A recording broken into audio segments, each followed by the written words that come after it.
field. So it really opened up how and where we can get samples from, because before then we'd actually have to collect some water with us, a whole bunch, take it back into the lab, and then filter it through an apparatus, right?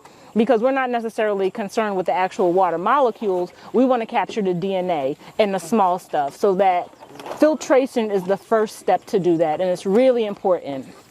Also with this sampler, we don't have it, but there's a backpack version. Ooh. So that also really made it more accessible, where you can just kind of put the hose in, filter it out.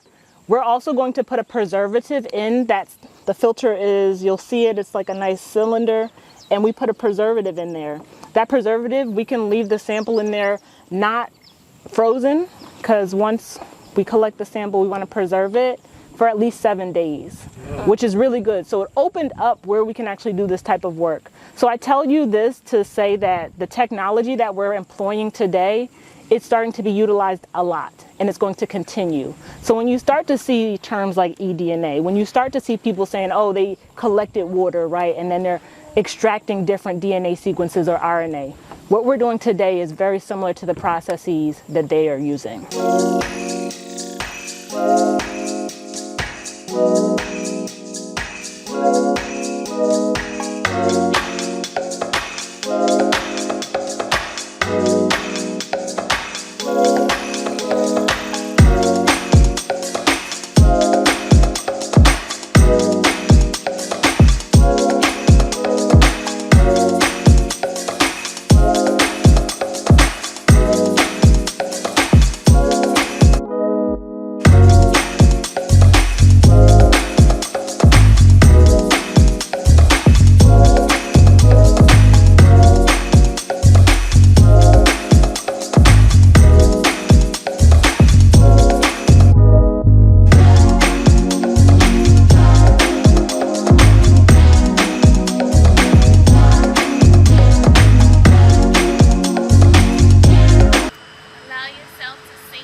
And remember, there is nowhere that you need to be right now.